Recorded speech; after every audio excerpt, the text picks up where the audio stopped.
Chapter 21 Mara's Deeds. Pride and the Magical Power of Veracity. The Bodhisattva, as we saw, has said, "I have been predicted to full enlightenment by the Tathagatas of the past. Because that is the truth, because of my utterance of that truth, let that ghost depart." Mara, in his turn, tries at that time to induce the ghost to depart, and his efforts will be particularly strong and energetic when he has to deal with a bodhisattva who has but recently set out on the vehicle. It will then be the magical power of Mara which has driven the ghost away. But the bodhisattva thinks that it was his might which drove him away, and he does not know that it was Mara's might. He will then slacken in his efforts. But as a result of his apparent victory over the ghost, he thinks that he has had his prediction in the past, and he despises other bodhisattvas, sneers at them, ironically compliments, condemns, and deprecates them. His pride will go on increasing, will become quite firm and rigid. That pride, arrogance, hauteur, false pride, conceit, keep him away from all knowledge, and from the supreme cognition of a Buddha, from the cognition of the self-existent, from the cognition of the all-knowing, from supreme enlightenment. When he meets with bodhisattvas who could be his good friends, virtuous in character, resolutely intent on the sublime, earnestly intent, skilled in means, endowed with the irreversible Dharma, in his conceit he despises them, does not tend, love, and honor them. So he will tighten the bond of Mara still further. One would expect him to belong to one of the two levels, either that of the disciple or that of the Pratyeka Buddha.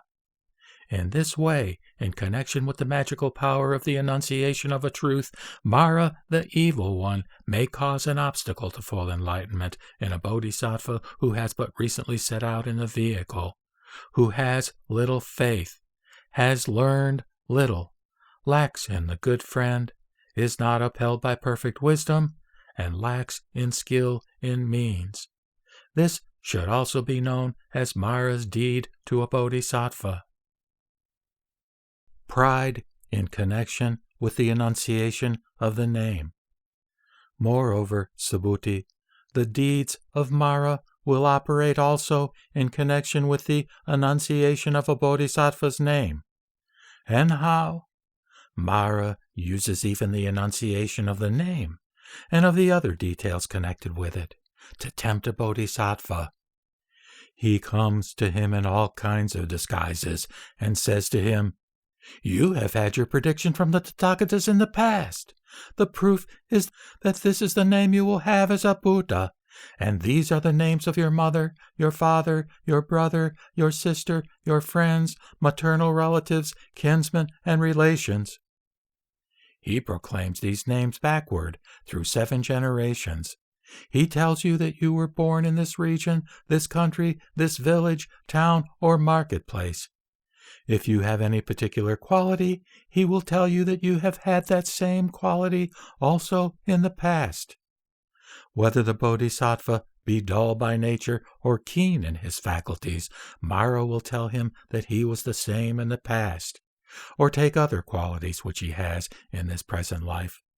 He is, say, a forest dweller, or one who begs for his food from door to door without accepting invitations, or he wears clothes made of rags taken from a dust heap, or he never eats any food after midday, or he eats his meal in one sitting, or he sleeps at night wherever he may happen to be, or he possesses no more than 3 robes, or he lives in and frequents cemeteries, or he dwells at the foot of a tree, or even in his sleep he remains in a sitting posture, or he lives in an open, unsheltered place, or he wears a garment made of felt, or he has few wishes, is easily contented, detached, frugal, soft in speech, or a man of few words. In each case, Mara will announce to him that also in the past he has been endowed with this same quality, and that for certain the Tathagatas of the past must have predicted him to full enlightenment and to the stage of an irreversible bodhisattva, for he now has the just mentioned qualities of an austere ascetic, and he must therefore in all certainty also have been endowed with them in the past. It may be that then a bodhisattva feels conceit when he thinks of the enunciation of his names and circumstances in the past, and of his present austere penances as a rigid ascetic. He may actually think that he has had his prediction in the past because now he has those qualities of a rigid ascetic. And Mara will confirm him in this view. In the guise of a monk, or nun, or lay brother, or lay sister, or Brahmin, or householder, or mother, father, brother, sister, friend, or relative, Mara will come to the bodhisattva and tell him that he has had his prediction in the past to full enlightenment, and to the irreversible stage of a bodhisattva, for the simple reason that now he has those qualities of a rigid ascetic, which, according to him, are the qualities of an irreversible bodhisattva. But the bodhisattva has not got the attributes, tokens, and signs of an irreversible bodhisattva, which I have described. He is surely a man beset by Mara, unlike those other bodhisattvas who could be his good friends. For he has not got the attributes, tokens, and signs which are actually characteristic of an irreversible bodhisattva, and as a result of the enunciation of the circumstances of his past, he feels conceit. In his conceit, overcome by great and rigid conceit, defeated by the magical power of Mara, he despises his fellow bodhisattvas, sneers at them, and deprecates them. One should recognize this as a deed of Mara, who makes use of the enunciation of the past circumstances of a bodhisattva. Furthermore, Subhuti, Mara also operates in connection with the prediction of the name which a bodhisattva will have as a Buddha. In the guise of a monk, he comes to a bodhisattva and predicts to him that this will be your name when you have won full enlightenment. And Mara will predict that name which the bodhisattva had already guessed for himself when he had pondered over the name he would bear after his full enlightenment.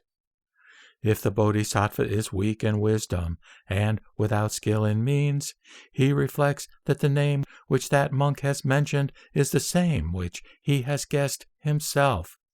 He compares the name which he had thought out by himself with the name proclaimed by that monk, who is either beset by Mara or was conjured up by Mara or his host.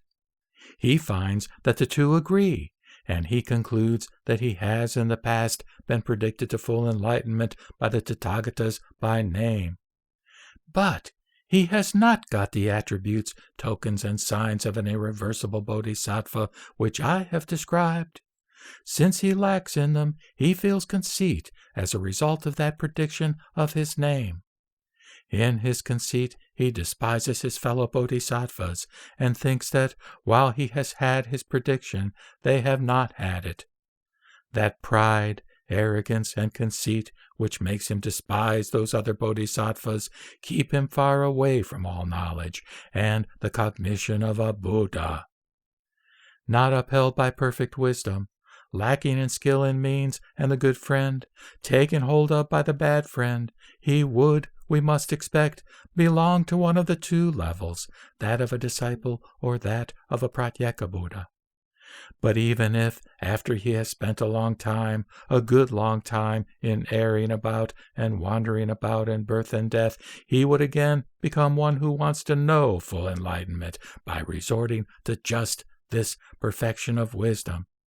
And if he were to go to the good friends and regularly approach them, and if, in his newfound outlook on life, he would, first of all, censure his former ideas, vomit them up, abhor them, throw them back, see their error, even then it will be hard for him to get to the Buddha level.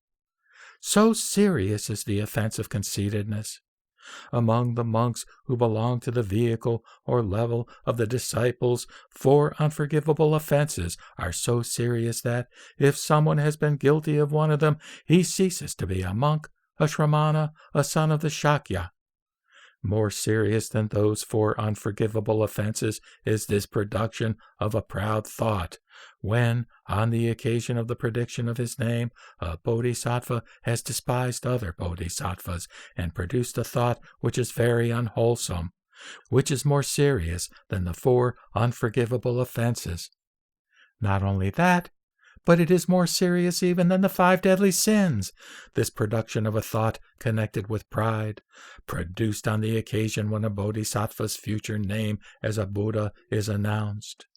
That thought is more serious even than the 5 deadly sins.